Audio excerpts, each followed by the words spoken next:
Assalamualaikum warahmatullahi wabarakatuh. Pemirsa TV dimanapun Anda berada, senang sekali saya Kholusya dapat menjumpai Anda kembali dalam program Young Entrepreneur Club Saat Muda Mari Berkarya. Dan pada malam hari ini kita akan membahas suatu topik yang menarik sekali untuk kita perbincangkan, yaitu mengenai petani muda sukses asal Ponorogo. Dan pada malam hari ini saya sudah kehadiran dua tamu istimewa di depan saya kali ini, si kembar Rohman Rohim, petani muda sukses dari Ponorogo. Assalamualaikum. Waalaikumsalam. Nah, ini saya ngucapin salam aja langsung kompak jawabnya. ini Mas Rohman, Mas Rohim nih yang mana nih? Mas Rohman ya? Ini Rohim, ini Rohman. Oke. Sebelum kita mulai bincang-bincang kita malam hari ini, mungkin bisa kenalan dulu Mas Rohman ke pemirsa. Oke, Assalamualaikum warahmatullahi wabarakatuh. Perkenalkan, nama saya Rahman Arifin. Ini saya asalnya dari Ponorogo, dan ini kembaran saya. Kembaran. Saya Rohim, ya Ponorogo juga. Sama lah. Ini tua mana nih? Mana kakak mana? Saya. Ini kakak, adik. Kakak itu berarti keluar duluan ya? Ya, Ya, seperti itu. Gitu. kepercayaan kita. Ya, Oke nih, Mas Rohman dan Rohim nih, mungkin pemirsa di rumah ini pada penasaran nih. Tema kita kali ini, kalian ini katanya dengar-dengar sih petani muda. Apakah benar demikian, Mas Rohman? Jadi gini ya, saya cerita dulu. Jadi memang latar belakang saya ini memang jurusan saya waktu kuliah ini jurusannya pertanian. Saya kuliah di Politeknik Negeri Jember, jurusan hortikultura dan juga benih. Kemudian latar belakang orang tua saya juga petani, ayah saya sebagai petani. Jadi kalau menggeluti petani secara langsung di lapang, kebetulan saya juga masih belum lama, mungkin sekitar setengah tahun. Jadi yang sudah lama menggeluti petani adalah bapak saya. Jadi kalau dibilang sudah lumayan sukses, jadi bapak saya alhamdulillah sudah lumayan banyak lah apa yang setelah diusahakan. Berarti ini mulai dari 2019. 2020 ya. Sebelum pandemi. Sesudah pandemi baru kalian ini menggeluti membantu ayah sebenarnya. Tapi dari orang tua sendiri ini sudah berapa lama sih sebenarnya? Kalau dari bapak itu sudah dari tahun 2000-an lah. Dari tahun 2000-an. Sudah lama sekali. Oke. Ini saya ke Mas Rohim. Ya. Rohim ya. Oke. Kalau Mas Rohman ini jurusan pertanian, Mas Rohim ini gimana, Mas? Ya, saya kalau dibilang jurusan apa, saya kuliah di UNER jurusan Sistem Informasi. Kalau ditanya apa kaitannya dengan pertanian, pastinya sangat jauh. Karena apa ya? Ya emang apa yang menjadikan saya senang sama petani itu ya karena bapak saya itu. Jadi sekian lama saya merantau, dulunya udah di pondok 3 tahun, terus kuliah 4 tahun itu jadi apa ya, semakin kagum gitu loh sama petani itu ternyata kayak gitu. Jadi sebelumnya juga dulu waktu sebelum mondok itu juga ya biasa-biasa sama petani itu, oh kayak gini. Tapi ternyata setelah banyak belajar, banyak keluar dari kampungnya itu menjadi sangat apa ya, kagum itu loh. Ternyata petani itu sangat keren itu loh kalau dibandingkan sama pekerjaan di kota kayak gitu. Gini nih, Mas Rohman dan Rohim dan juga pemirsa di rumah nih. Kalau kita lihat sih sebenarnya anak muda saat ini nih mungkin ada yang bilang generasi Z sukanya yang mungkin yang simple-simple gitu ya, apalagi anak yang baru lulus biasanya berlomba-lomba nyari pekerjaan, jadi karyawan dan lain sebagainya, pekerjaan kantoran. Dan tak banyak orang yang mungkin menggeluti mau menjadi berprofesi seperti petani. Sebenarnya mindset Anda ini timbul dari mana sih begitu? Mas Roman dulu nih jawab. Jadi gini ya, menurut saya bahwa petani memang paling pokok utama lah dari suatu negara, karena pangan itu kan asalnya semua dari petani ya. Jadi kebutuhan sandang pangan kan kebutuhan utama manusia. Jadi otomatis ya petani itu sangat penting bagi negara ini. Jadi menurut saya petani emang bagus banget, profesi yang bagus banget, karena juga selain berkontribusi juga kepada negara, juga berkontribusi juga untuk memakmurkan bumi ini. Jadi terus menerus untuk menanam tanaman itu kan semakin juga memakmurkan bumi. Oke, sejauh ini mulai dari tahun 2020 hingga saat ini sebenarnya apa saja yang sudah dilakukan Mas Rahman? Kalau saya setelah lulus ini, sejak lulus ini saya memegang hidroponik ya. Jadi saya kalau full yang saya handle itu bagian hidroponik. Kemudian yang untuk kebun jambu, kebetulan di rumah saya itu bapak itu juga memiliki usaha kebun agrowisata Jambu Kristal. Kalau di situ saya hanya ikut membantu dalam perawatan dan juga pemasaran, dan juga ketika ada tamu juga untuk menjadi guide-nya seperti itu. Oke, ini saya ke Mas Rohim nih. Mas Rohim nih, mungkin kalian ini kan sudah lulusan dari universitas-universitas yang mungkin berbeda lah sama petani-petani yang di desa nggak sekolah, gitu ya. Sebenarnya apakah memang Anda mengkonsep ini Anda terjun ke dalam dunia pertanian ini berbeda atau sama saja sama petani-petani pada umumnya? Pastinya berbeda ya. Jadi ya itu karena kita sudah bisa dibilang banyak belajar lah kayak gitu. Jadi pastinya kita punya mindset yang berbeda terhadap pengolahan pertanian kayak gitu. Jadi kita juga belajar banyak dari Pak Le sama Om Ita itu juga dosen di Ponorogo. Jadi banyak memicu kita untuk berani memperjuangkan itu untuk pengembangan pertanian karena kalau beliau bilang ini kesempatan yang bagus buat kalian kalau mau pegang beneran kayak gitu.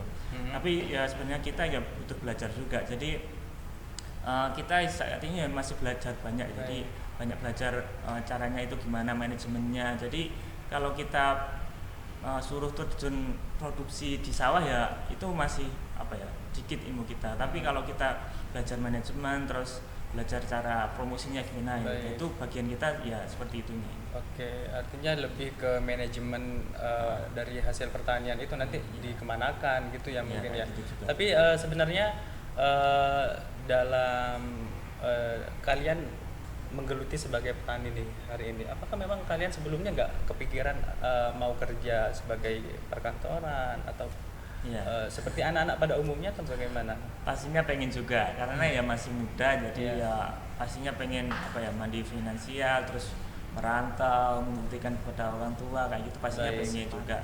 Dan saat ini saya juga sebenarnya sedang di fase itu kayak gitu, jadi mencari pekerjaan juga. Di samping kita juga memikirkan di rumah itu pengennya aku pengen segera mengandal, pengen segera mewujudkan itu gitu. Jadi selain belajar dari luar, kita juga di rumah itu sedikit-sedikit kita susun gitu loh manajemennya. Apa yang ingin Anda wujudkan? Kalau konsep besarnya sih kalau dari pemikiran kita itu ya mewujudkan desa yang berdaya kayak gitulah. Jadi kita punya agrowisata itu ya dikembangkan, kita punya misal orang-orang jualan itu ya dikembangkan. Jadi sebenarnya kita kesempatannya udah banyak, kayak tempat kita udah punya, terus promosi produksinya juga udah ada, tinggal ya manajemennya itu diperbaiki dan mengajak orang-orang lain itu. Jadi kalau kita sendiri aja nggak bisa, harus ada dukungan dari masyarakat setempat. Jadi yang diperjuangkan sekarang itu. Oke, Mas Rahman, apa aja nih sekarang yang lagi ditanam di rumah? Nah, kalau yang ditanam yang utama pasti ya tanaman pangan pasti, terus yang dari dulu sampai sekarang ya tanaman sayur hortikultura itu utamanya ya sayur-sayuran kayak timun, kacang, tomat seperti itu.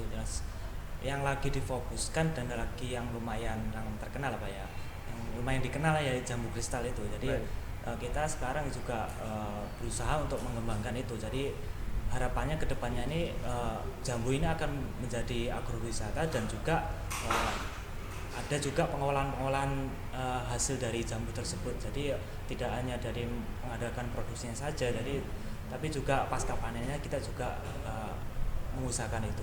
Dan bagaimana kalian bisa mengemas, packaging dari hasil pertanian itu dengan baik agar supaya laku di pasaran begitu ya. Oke, kita akan lanjutkan di segmen berikutnya dan pemirsa jangan kemana-mana. Young Entrepreneur Club akan segera kembali.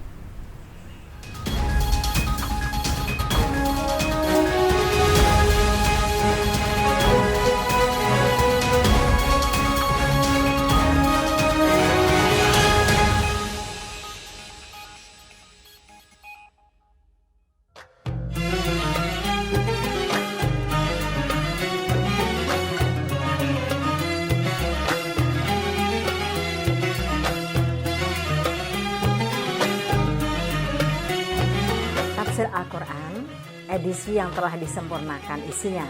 Hasil kolaborasi para ulama senior yang tidak diragukan lagi keilmuannya. Alhamdulillah, dengan adanya buku Tafsir Al-Quran edisi yang disempurnakan, di sini isinya sangat lengkap sekali, meliputi terjemah, kemudian ada kosakata, kemudian ada asbabun nuzul, kemudian ada munasabah dan kesimpulan-kesimpulan. Jadi sangat lengkap sekali. Marilah memiliki buku ini, bersama-sama kita bisa lebih memahami isi daripada Al-Quran.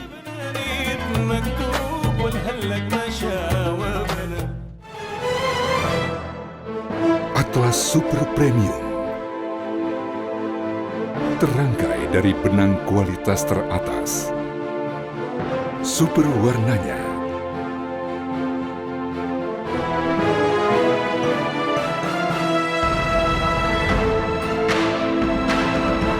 super tenunannya,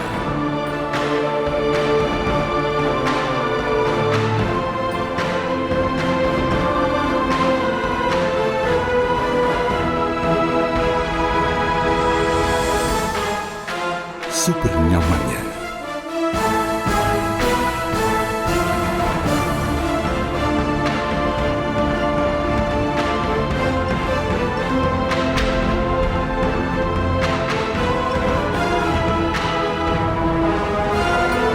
Atlas, inspiring the world by BHS Text.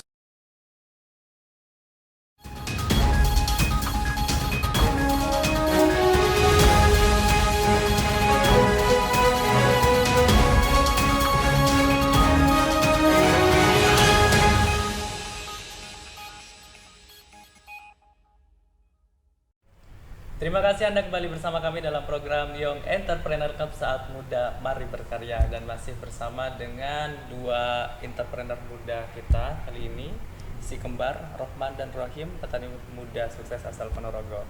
Baik Mas Rohman dan Mas Rohim, tadi kita sudah berbincang-bincang mengenai latar belakang Anda, kenapa kalian ini mau terjun di dunia sebagai menggeluti dunia pertanian gitu ya. Mas Rohman, ini sebenarnya pada tahun 2020 hingga saat ini, kalau kita tahu kan sebenarnya masa-masa yang memang agak sulit ya, masa-masa pandemi begitu ya. Sebenarnya apakah memang ada hubungan dengan pertanian juga, gimana? Tentunya ada sih. Jadi menurut saya emang semua sektor pasti berhubungan juga, nggak cuma dari pertanian aja ya. Baik. Kalau dari pertanian ya dulu pernah itu ya harga anjlok juga pernah. Terus kalau dari segi pemasaran juga pernah, kan kita juga selain dari pertanian itu juga di rumah kami ini bapak saya juga membudidayakan gurami. Jadi ya menurut saya itu ya juga yang lumayan sulit, karena waktu pandemi itu permintaannya itu sangat sedikit, dan kebetulan produksi kami itu lagi waktu panennya, jadi ya lagi banyaknya, jadi ya harus panen pada waktu itu, tapi permintaannya sedikit. Jadi kami mensiasati untuk mengolah sendiri dan memanen sendiri. Kebetulan kemarin itu kita mengolah menjadi gurami bakar. Jadi ya alhamdulillah dari situ ya sedikit keuntungan yang lebih lah daripada langsung menjual ke tengkulak seperti itu. Artinya pada masa pandemi ini hasil panen banyak, tapi justru permintaannya sedikit begitu. Tapi sebelum pandemi bagaimana kondisinya? Kalau sebelum pandemi biasanya kalau untuk gurami ya, terutama untuk gurami itu ya kita langsung serahkan ke tengkulak gitu. Jadi ya tentunya kalau di harga tengkulak kan ya harganya lumayan rendah lah daripada kita langsung menjual ke konsumen langsung. Tentu kan ada rantai penjualannya itu membuat yang harga di tengkulak agak rendah. Jadi ya kita mensiasatinya, kita menambah nilai tambah lah dari suatu produk itu, jadi kita mengolahnya. Jadi kita tidak hanya menjual hasil mentahnya, jadi kita mengolah menjadi hasil panen. Sebenarnya yang membedakan dengan petani-petani lain apa, Mas Rohman? Kalau dari segi budidaya saya kira ya hampir sama semua lah. Mungkin dari segi pemasaran, dari segi pemasaran dan juga tentang mindset. Untuk pemasaran sendiri sejauh ini bagaimana? Kalau dari segi pemasaran, kalau untuk jambu kristal, jadi kita selain ya, ya kebanyakan masih kita langsung ke konsumen langsung. Jadi ya alhamdulillah kalau ke konsumen langsung itu harganya lumayan tinggi. Jadi kita mempunyai patokan harga sendiri. Kalau kita ke tengkulak ya bisa jadi emang harganya agak rendah karena gitu ya. tengkulak kan emang kayak gitu sih. Lewat platform apa aja nih? Ya ada yang online ya Instagram itu terus ya. Namanya apa? Mungkin Kalau- bisa di rumah mungkin nanti kalau suatu saat berkunjung Instagramnya ke itu kita bisa Ponorogo. dilihat nanti di Instagram ya @tono_farm ya, seperti itu. Tono Farm ini boleh banget nih. Mungkin pemirsa dari Surabaya nih pengen jalan-jalan ke Ponorogo terus mampir di mana nih lokasinya? Di Ngerupit Jenangan Ponorogo. Desa Ngerupit, Desa Ngerupit. Jenangan Ponorogo. Nah, di situ ada wisata edukasinya juga ya. Ya. Ya, apa saja sih yang bisa dikunjungi kalau ke situ? Kalau yang sekarang ya jambu kristal itu, terus hidroponik dan juga Oke. tanaman sayur juga ada. Gitu. Oke. Merak juga ada. Merak itu. juga. Merak itu Bonus ya tadi. bonus ya. Artinya bonus dari ketika ekonomi Ponorogo. ada orang yang berkunjung ke sana, ini banyak yang didapetin Iya, ya. iya. Oke, ada jambu kristal dan sayur-sayur lainnya mungkin ya. Oke, sekarang saya ke Mas Rohim nih. Mas Rohim, ini apakah kedepannya nih bagaimana nih? Apanya? Maksudnya Anda mau membawa ini ke arah yang gimana? Ya itu tadi sebenarnya kita apa ya, kalau sekarang itu kebanyakan orang itu memang jualan ide ya, jadi ide terus mindset terus konsep kayak gitu. Jadi emang kebanyakan apa ya, startup terus petani-petani muda itu banyak kayak Baik. gitu. Jadi manajemennya dibaguskan, terus pemasarannya dibuat yang lebih bagus, lebih digital kayak gitu. Jadi ya pengembangannya mungkin kayak gitu sih. Jadi Baik. saya mungkin akan mengembangkan di bidang itunya, manajemennya. Tapi sejauh ini sampai di mana nih? Sampai saat ini sih kalau untuk pemasaran online itu sebenarnya sudah kayak Baik. Instagram tadi juga udah, Ah. YouTube, terus mungkin ada nanti website, terus apa penjualan lebih ke online kayak gitu. Jadi kalau sekarang emang belum beraninya itu ya karena produksinya masih belum mencukupi ya. Baik, Jadi iya. takutnya kalau promosinya jor-joran atau banyak malah produknya nggak ada, jadi takutnya itu. Baik. Jadi masih kendala itu juga. Ya, tapi Anda tadi mengatakan bahwasanya ingin apa ya memberdayakan desa begitu Iya, salah gitu. satunya. Jadi- Apakah selama ini pernah mendapatkan perhatian dari Iya. aparat desa atau bagaimana? Beberapa setahun ke belakang ini alhamdulillah sudah ada ya. Jadi Bapak itu juga mengajak masyarakat desa itu untuk menanam itu. Jadi udah ada beberapa orang itu mau menanam. Jadi ya ada juga dari Kabupaten Dinas Pertanian itu ada melakukan pelatihan kayak gitu. Melakukan kunjungan Iya, gitu. dan semacamnya begitu ya. Jadi intinya ya mengajak itu loh. Jadi yang sulit itu memberikan kepercayaan kepada masyarakat. Apakah ini menguntungkan ya? Karena menanam jambu itu ya balik modalnya lama, nggak Baik. seperti instan itu masih 1 tahun itu pasti. Baik, baik. Nggak terlihat langsung kayak gitu. Ya, berarti selama ini selain ada wisata edukasi ketika ada pengunjung ke situ, ini bagaimana nih? Maksudnya apa ada harus mengeluarkan uang segini mungkin atau bagaimana? Sekarang masih belum. Jadi buat teman-teman pemirsa kalau mau berkunjung pasti kami sambut dan itu masih Aduh, gratis. Boleh banget nih aku nanti main-main di situ. Teman Surabaya itu juga banyak sekali sih. Surabaya temanku UNER itu banyak yang Iya. berkunjung dan ya gratis ya. Dan mungkin ya kalau mau beli bibit bisa, beli jambunya juga Tidak bisa. hanya gratis dan juga dibawain. Wah, Kadang-kadang juga dibawain. Heeh. Dan pasti kita sambut insya Allah. Oke, Kalau ini ada di rumah. terbuka untuk semua pemirsa MTV di rumah yang sedang main-main ke Ponorogo, jangan lupa mampir di Manova. Tono Farm ya, Tono Farm di Desa Ngerupit. Ya, benar sekali. Oke. Sekarang kita berbicara mengenai profesi petani. Sebenarnya di negara Indonesia sendiri ini mungkin yang namanya profesi petani merupakan profesi yang sangat rendah gitu ya. Nah, beda mungkin dengan negara lain seperti Jepang, mungkin mindsetnya udah beda. Apakah kalian tidak takut misalkan nanti waduh ini bagaimana nih saya nanti istri saya malah nggak mau saya jadi petani. Gimana Mas Rahman? Mas Rahim? Mas Rahman. Aduh, sorry. Keliru Bang.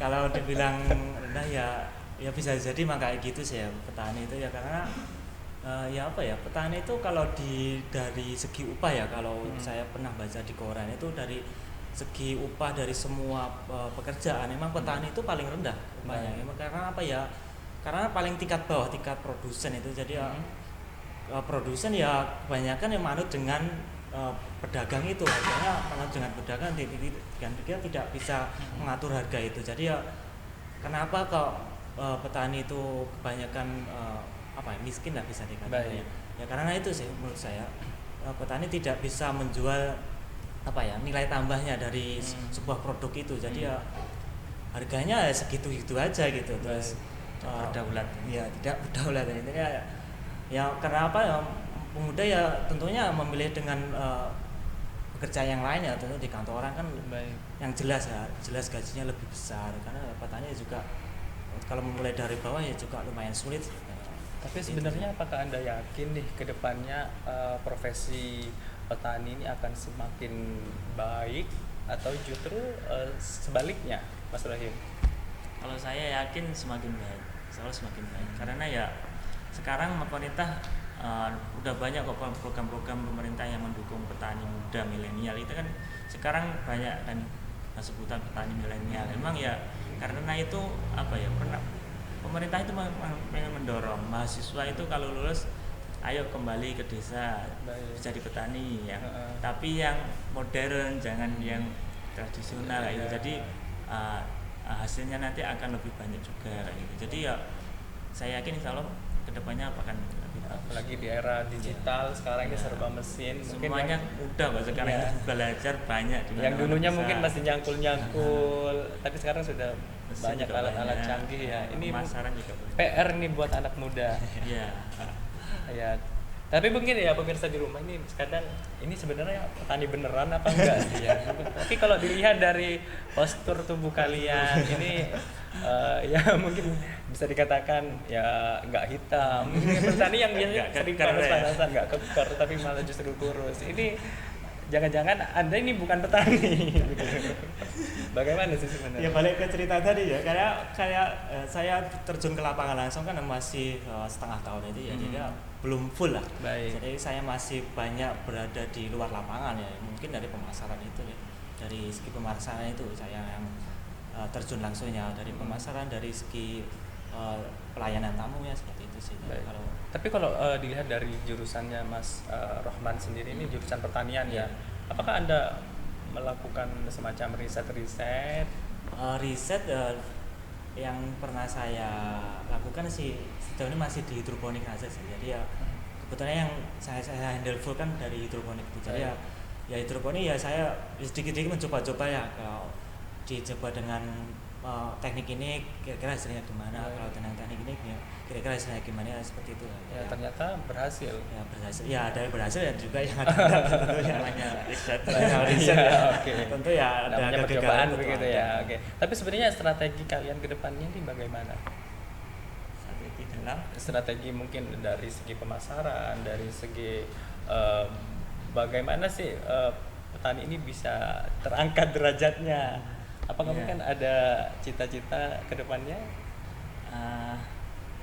Ya itu tadi sih mungkin kita pastinya juga harus belajar dulu ya. Jadi kita nggak mungkin kalau mengajak orang tapi kitanya belum bisa membuktikan, terus kita belum bisa memberikan contoh. Saya kira kita harusnya itu ya belajar dulu, terus kita coba menyusun konsepnya yang lebih jelas ya mungkin ya. Jadi kalau mau membuktikan misalnya kayak kita mau mengajukan dana kan harus ada proposal yang jelas ya. Jadi gambaran setelahnya itu gimana, terus konsepnya gimana itu harus jelas. Jadi mungkin PR kita yang sekarang yang sedang kita kerjakan dan kita bisa kerjakan yaitu karena kita kalau mau terjun lapangan yaitu tadi kita masih terlalu muda dan terlalu pemula lah kayak gitu. Jadi belum bisa kalau terjun. Tapi sebenarnya kalian butuh seorang mentor atau bagaimana? Iya kayak gitu juga. Jadi kita sebenarnya sekarang butuhnya mentor itu. Jadi ya itu tadi Om Pak Le itu juga bisa dikatakan mentor juga sih. Bapak juga bisa. terkait pemasaran sendiri ini sebenarnya ke daerah mana saja dan apakah nanti akan semakin meluas atau bisa ekspor? Wah, tapi nggak tahu ya kalau sayur tempat busuk. Oke, jangan jawab dulu, kita akan lanjutkan di segmen berikutnya, dan pemirsa jangan kemana-mana. Young Entrepreneur Club akan segera kembali.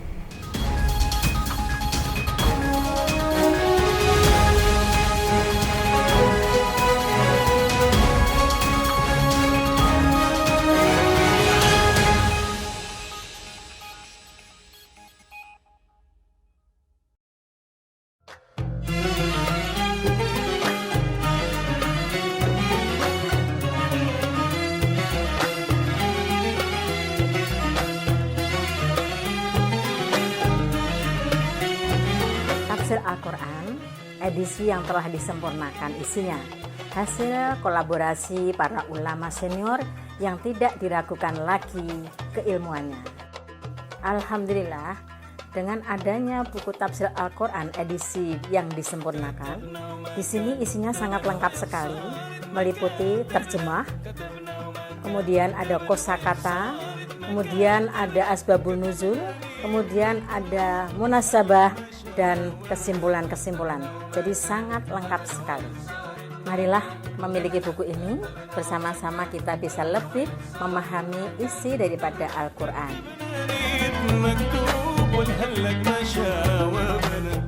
Fajar dari Timur, semangat barokah. Amin. Waduh. Tapi perintah Allah Subhanahu wa taala, wa kunu ibadallahi ikhwana. Tajwidnya bagus, suaranya indah, orang yang mendengarkan subhanallah terpesona.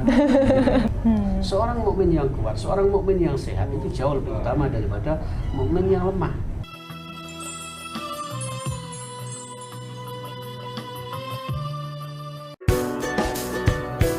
Acara halal bihalal dan silaturahmi himpunan mitra pengusaha di Hotel Action Premier Malang.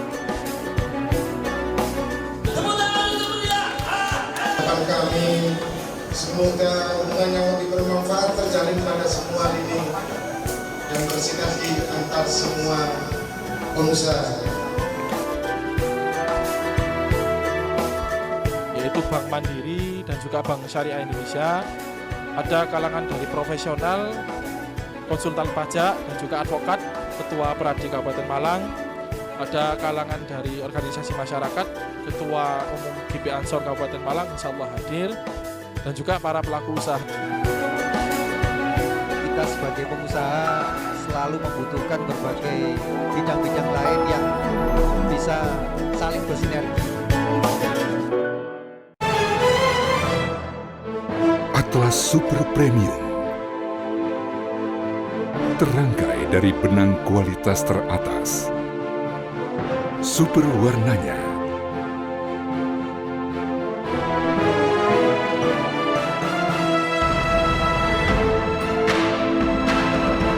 super tenunannya,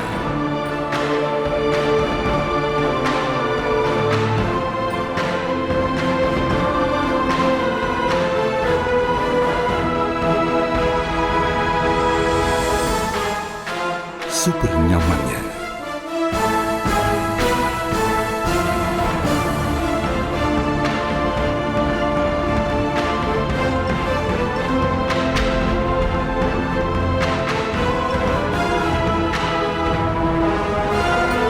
Atlas, Inspiring the World by BHS Tax. Atlas Super Premium terangkai dari benang kualitas teratas. Super warnanya,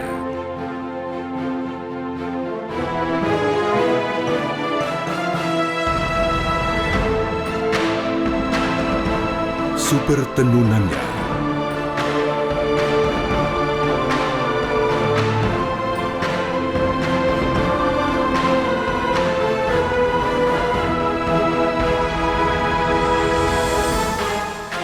super nyamannya.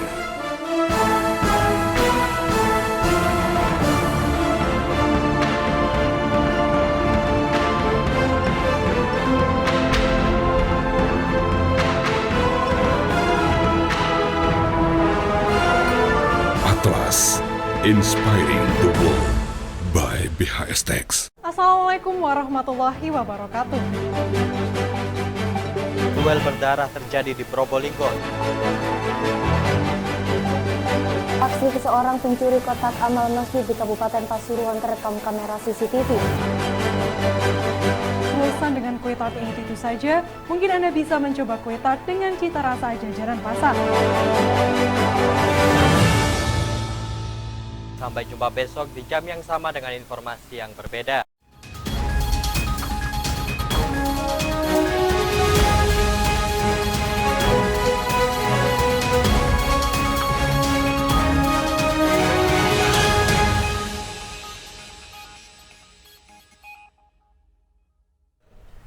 Terima kasih Anda kembali bersama kami dalam program Young Entrepreneur Club Saat Muda Mari Berkarya, dan masih bersama dengan dua entrepreneur muda kita kali ini, petani muda sukses asal Ponorogo, si kembar Rohman dan Rahim. Oke, Mas Rohman nih, ini sebenarnya kalau kita berbicara tentang hasil produksi dari pertanian, selain itu apakah Anda ada fokus lain?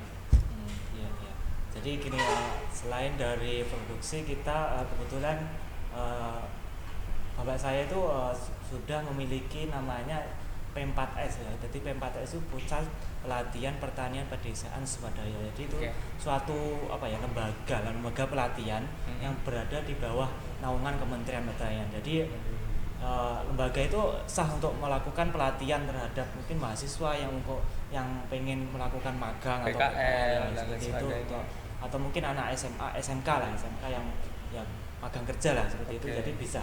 Jadi mungkin kalau teman-teman mahasiswa atau kuliah yang di jurusan pertanian atau ingin melakukan magang kerja atau PKL, bisa nanti untuk melakukan PKL di tempat kami itu. Jadi ya selain kita juga melakukan produksi, juga melakukan pelatihan kepada mahasiswa atau kepada siswa seperti itu. Oke, ini kita berbicara mengenai hasil produksi. Mungkin bisa dikatakan apakah sama dengan petani-petani biasanya atau memang ada inovasi khusus nih? Kalau dari hasil produksi, kalau saya ini kalau dari segi sayuran mungkin hampir semua sama sih. Mungkin kalau dari jambu kristal ini menurut saya agak beda sih. Ya ini bukan membandingkan. Menurut saya kan kita kan sudah pernah survei ya di Hypermart itu kita juga pernah beli jambu kristal. Terus di Malang itu kan juga pusatnya jambu kristal ya. Jadi ya kita membandingkan rasa ya. Ya dari segi pengamatan itu kan ya mungkin dari segi tempatnya, iklimnya kan juga mempengaruhi. Jadi yang di Malang itu kan iklimnya dingin, kalau di tempat kami itu kan iklimnya agak panas, jadi ya mungkin dari segi rasa agak beda. Terus dari yang pernah kita beli di rumah itu ya kalau kita rasakan juga beda. Kalau menurut saya enak di tempat kami lah seperti itu sih. Jadi ya nggak tahu apa ya. Tapi apakah memang ada perlakuan khusus sehingga menyebabkan hasil panen dari tanaman panen berbeda? Kalau perlakuan khusus ya nggak ada sih. Kalau pemupukan hampir sama semua ya. Mungkin perawatannya lebih instan ya. Perawatannya mungkin pemangkasannya atau pemupukannya. Kalau mungkin juga pasca panennya, kalau kita dari pasca panen itu langsung dijual itu insya Allah rasanya lebih enak daripada disimpan lama seperti itu. Ya, baik nih, Anda ini kan memang dari jurusan pertanian, mungkin ada treatment khusus dibandingkan sama mungkin petani-petani yang tidak mempunyai ilmu terkait pertanian. Kalau dari tanaman apa ya? Kalau tadi tanaman sayuran ya mungkin kalau dari segi teknologi ya, dan kalau dari segi teknologi ya hidroponik itu sih. Hidroponik itu kan kalau dari pengertian kan menanam di lahan yang sempit dengan menggunakan media selain dari tanah. Oh begitu. Ya air itu sih. Jadi ya kalau dari segi mungkin teknologi ya itu hidroponik itu sih kalau mungkin inovasinya ya. Tapi pengairan juga itu. Pengairan jambu. Pengairan jambu itu kalau kita menggunakan, kalau di musim kemarau itu menggunakan drip irrigation. Jadi ya tidak langsung disiramkan tapi menggunakan selang, jadi kita tidak susah payah untuk menyiram satu-satu, jadi sudah otomatis lah seperti itu. Tapi untuk hasil periode panen dari hidroponik sendiri ini berapa lama dan dijual kemana? Kalau hidroponik tanaman sayuran itu kan tanaman yang sebentar ya sekitaran 3 sampai 5 minggu itu sudah bisa dipanen kalau sayuran. Nah, kalau untuk penjualannya ya kalau untuk sekarang kalau hidroponik itu kita masih konsumen langsung, jadi kita ya pernah lah kalau pengunjung yang tamu-tamu itu kita tawarkan langsung juga ke kantor-kantor seperti itu ya. Kalau sayuran yang hidroponik kebetulan kita belum ke pasar atau ke toko masih belum, karena ya produksinya masih sedikit sih, masih belum banyak. Mas Rohim, tantangan terbesar saat ini apa? Tantangan terbesar dari jamur kristal. Ya mungkin kan ada jamur kristal, ada sayur yang mungkin umurnya pendek, tapi harganya juga mungkin bagaimana apa ya masalah. Kalau kita itu sebenarnya kalau ini dari pandangan saya sih ya apa ya, kalau di jamur kristal ya produksinya pasti, terus kita tempat itu tantangan kita ya emang karena pengembangan tempat itu membutuhkan dana, ya itu kita masih kurang dalam hal itu, karena ya kalau kebanyakan kalau orang-orang kalau datang ke tempat kita itu ya itu minta tempatnya dibaguskan dong Mas, ada gazebo-nya, ada rumah makannya, itu sebenarnya kita udah berpikiran itu, cuma ya kebutuhan dana itu tadi ya, karena kita ya harus apa ya proposal juga kayak itu, dan kita yang masih kayak ini juga bisa kayak itu terlalu banyak kayak itu, jadi ya tantangan kita kalau misalkan terjun ya itu. Ya, tapi kalau Anda tadi mengatakan ini bisa menjadi tempat edukasi, artinya buat anak-anak siswa bisa, tapi memang selama ini belum ada perhatian dari pemerintah. Perhatian pemerintah benar ada, cuma ya mungkin apa ya gimana ya bilangnya ya pemerintah kan fokusnya juga masih banyak juga kan, ya ada yang minta ini, ada yang minta itu, mungkin kalau dari pemerintah masih sebatas pelatihan itu tadi ya, kalau kami dapatkan itu, kalau bantuan dalam hal material itu biasanya kan lebih rumit kan, ada pengajuannya kayak tanggung jawabannya kayak gimana, misal lewat desa atau gimana, itu masih lebih rumit. Baik, berarti selama ini masih cuma ada semacam kunjungan dari kalau dalam hal pengembangan masih dalam pribadi sih, dari pribadi kebanyakan sih. Baik, tapi selain fokus ke penjualan tadi, apakah memang tempat ini nanti rencananya ke depannya ingin dijadikan tempat wisata? Iya, pastinya itu. Jadi memang dari desa juga udah mendukung itu, kecamatan juga udah mendukung, bahkan Pak Bupati pun udah pernah berkunjung ke tempat kita. Jadi pastinya kita akan mewujudkan itu ke depannya. Baik, apakah memang Anda yakin ke depannya ini akan bagus? Ya, insya Allah yakin ya, yakin sebenarnya, karena ya tombaknya apa ya, penerusnya ya masih cuma kita ini jadi penerusnya kita ini, yang harus memulai ya harusnya kita ini, karena yang punya kan misalnya bapak kita, jadi yang harus memulai ya anaknya, masa orang lain kayak gitu. Baik. Karena seusia Anda ini masih muda, usia berapa sekarang? 24 ya, 24 ini termasuk usia yang sangat muda begitu ya, dan Mas mau terjun dalam dunia karirnya masih banyak yang ingin dicapai gitu. Ya, apakah Anda tidak takut tergoda nanti misalkan ketika Anda sudah setengah jalan tapi ternyata ada yang ngajak Anda di luar pertanian, bagaimana Mas Rahman? Ya tentu ketakutan itu ada sih. Dari sekarang pun ya ada ya apa ya, ya dilema mau kerja di perusahaan yang dengan gaji segitu dan dengan apa ya, intinya pasti kita mendapatkan dan atau berkarya di rumah. Tapi kira-kira ketika ada tawaran seperti itu Anda milih mana?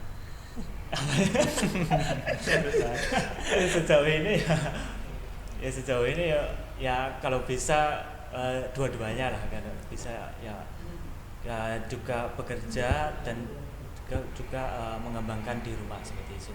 Jadi ya bekerja ya kalau menurut saya kita mencari pengalaman lah, karena ya menurut saya kalau pengalaman selama kuliah kan kita kuliah ya belajar aja kan, di lapangnya kan belum ada ya. Menurut saya bekerja kita mencari realita di lapangnya kayak apa sih kalau kerja itu, ya seperti itu kalau menurut saya. Ya seperti hal yang saya ucapkan tadi itu, kita masih harus banyak belajar gitu. Jadi kalau saya pernah baca itu kita harus belajar menjadi orang yang dipimpin sebelum menjadi orang yang memimpin. Jadi kita harus ya paling nggak pernah jadi staff atau jadi. Dan Anda saat ini merasa berada di posisi yang mana? Saya sebenarnya saya juga sekarang juga bekerja WFH sih, online kayak gitu ada sebenarnya. Jadi ya saya harus merasakan itu dulu sih sebenarnya. Sebelum merasakan nanti misal menjadi manajernya kayak itu kan harus ada pengalaman di manage orang misalnya gitu. Harus belajar juga. Ya. Kita berbicara mengenai modal ya, mungkin di luar sana masih banyak anak-anak yang juga seumuran dengan kita yang masih muda ingin memulai pertanian, cuman masih bingung mau memulai dari mana. Ini sebenarnya dari modal sendiri ini bagaimana sih? Apakah memang Anda punya saran terkait buat teman-teman di rumah? Kalau menurut saya sih modal itu ya nomor 2 sih menurut saya. Yang pertama apa? Pertama ya idenya itu.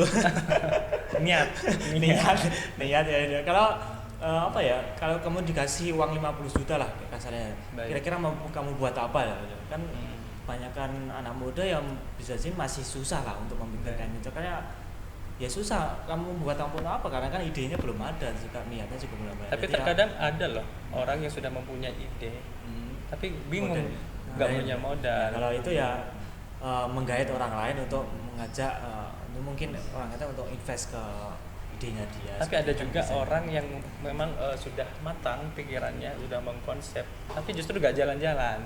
Ini gimana menurut Anda? Ya ini sangat malas.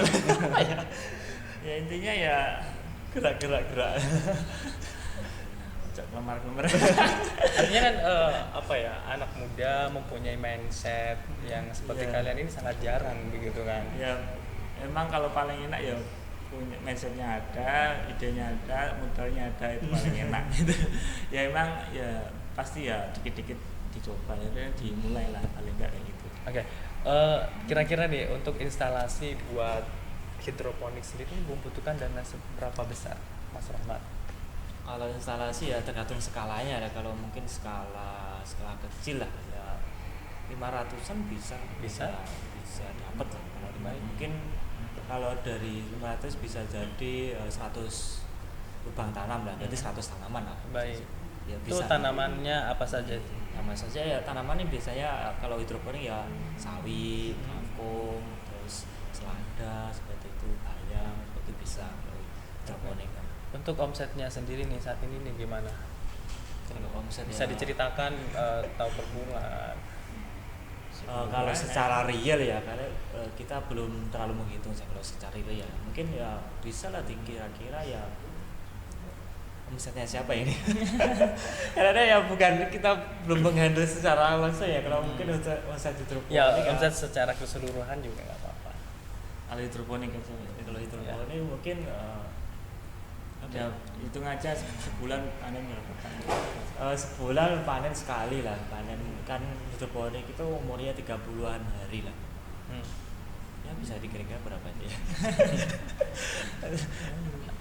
Berapa ya? Untuk luas sekian meter ini biasanya dalam jangka 1 bulan ini mendapatkan hasil berapa? Apakah memang hidroponik ini sesuatu bisnis yang menjanjikan atau bagaimana?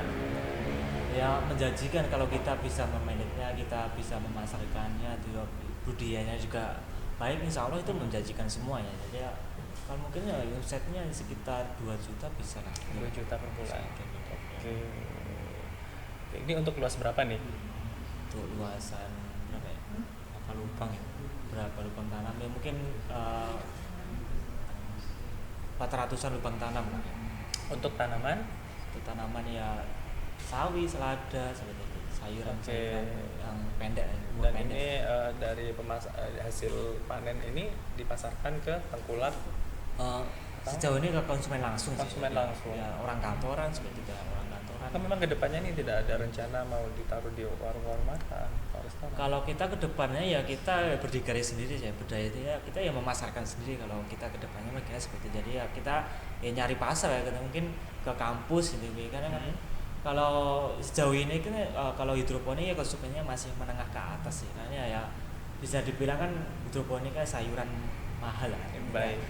Dibandingkan dengan sarina yang konvensional ditanam di tanah langsung, mungkin tanpa pestisida. Mindsetnya kebanyakan orang masih seperti itu, ya, hidroponiknya malah sayuran mahal sih. Oke, menarik sekali. Kita akan lanjutkan di segmen berikutnya, dan pemirsa jangan kemana-mana. Young Entrepreneur Club akan segera kembali.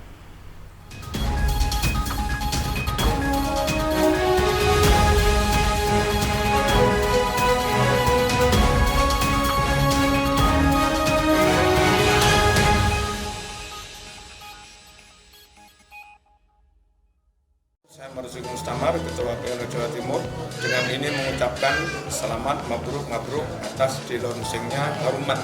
Ini semacam PWNU Mart, jaringan pemasaran yang dimiliki oleh PWNU Jawa Timur, sahamnya milik Jawa Timur, PWNU Jawa Timur. Kalaupun ada keuntungannya tentu juga milik PWNU Jawa Timur. Kami harap juga warga masyarakat NU khususnya bisa mendukung, bisa belanja di situ sehingga PWNU diuntungkan, masyarakat diuntungkan, dunia akhirat diuntungkan. Belajar dari Timur, semangat, barokah, amin. Waduh. Tapi perintah Allah Subhanahu wa taala, wa kunu ibadallahi ikhwana. Tajwidnya bagus, suaranya indah, orang yang mendengarkan subhanallah terpesona. Seorang mukmin yang kuat, seorang mukmin yang sehat itu jauh lebih utama daripada mukmin yang lemah.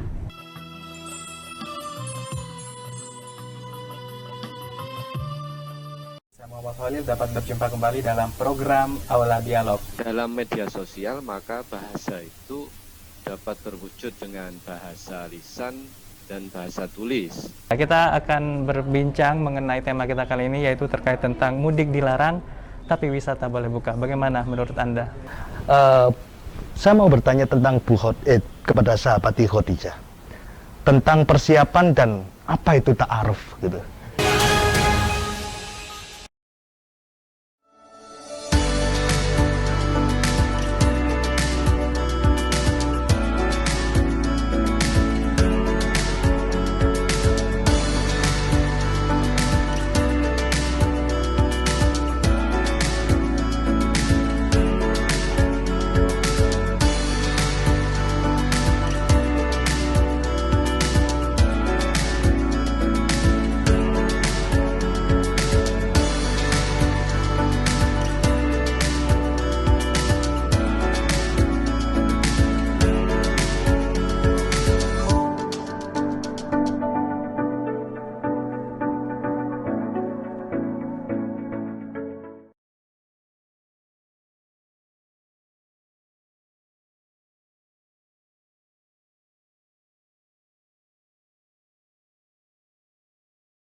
Terima kasih Anda kembali bersama kami dalam program Young Entrepreneur Club, Saat Muda Mari Berkarya, dan masih bersama dengan si kembar petani sukses dari Ponorogo.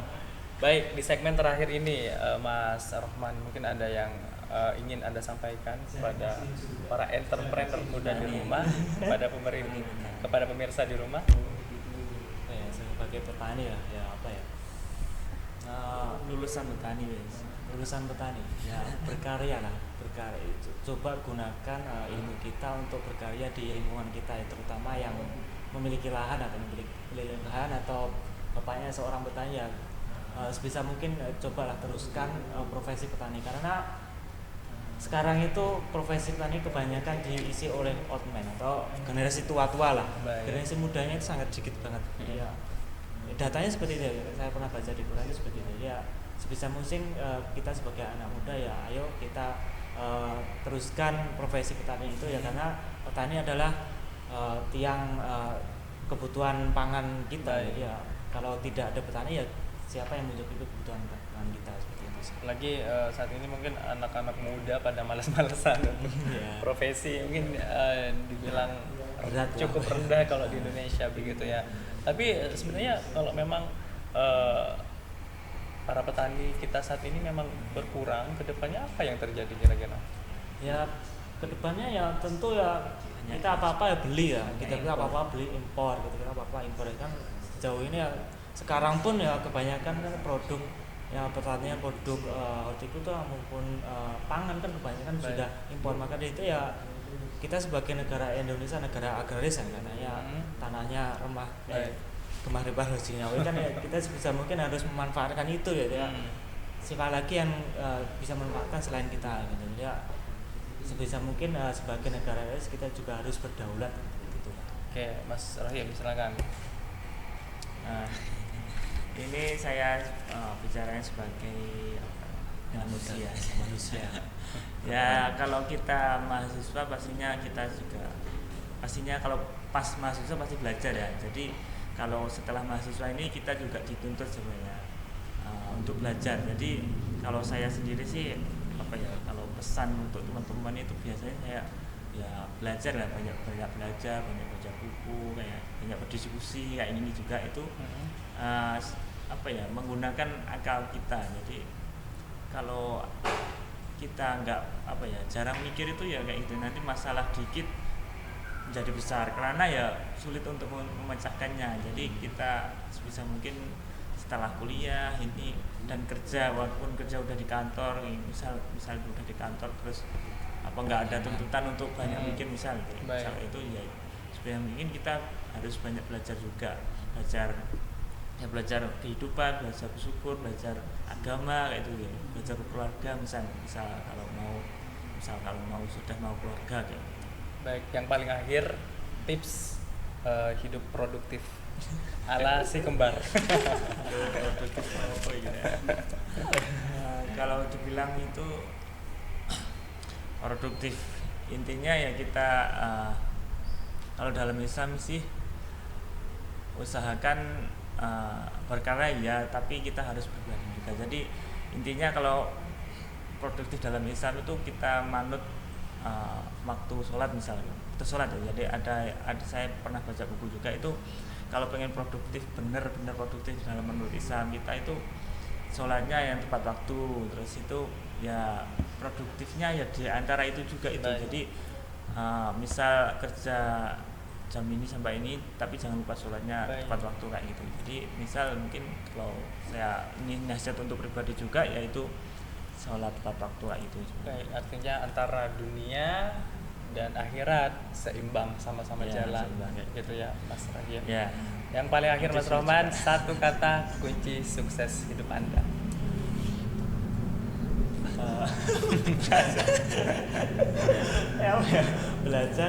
Belajar, berusaha dan bersyukur. Itu 3 ya. Oke, enggak apa-apa. 3. Banyak kalimat tadi. Itu aja, berjalanlah dan mana ilah. Jadi dalam setiap hidup ini kita pasti bertemu banyak orang. Usahakan kita kalau bertemu satu orang ini kita ambil pelajaran yang bagus, kita mana itu diri sendiri, kita pelajari, dan itu akan menjadikan kita untuk semakin bersyukur atas hidup kita. Oke, luar biasa sekali nih tips-tips dari si kembar Rohman dan Rohim pemirsa di rumah. Ya, terima kasih sudah hadir malam hari ini di studio kami. Next time semoga bisa jumpa lagi ya, main-main lagi ke Surabaya. Dan pemirsa, demikian Young Entrepreneur Club pada malam hari ini bersama saya Adil Syah. Saya pamit undur diri. Wassalamualaikum warahmatullahi wabarakatuh. Waalaikumsalam.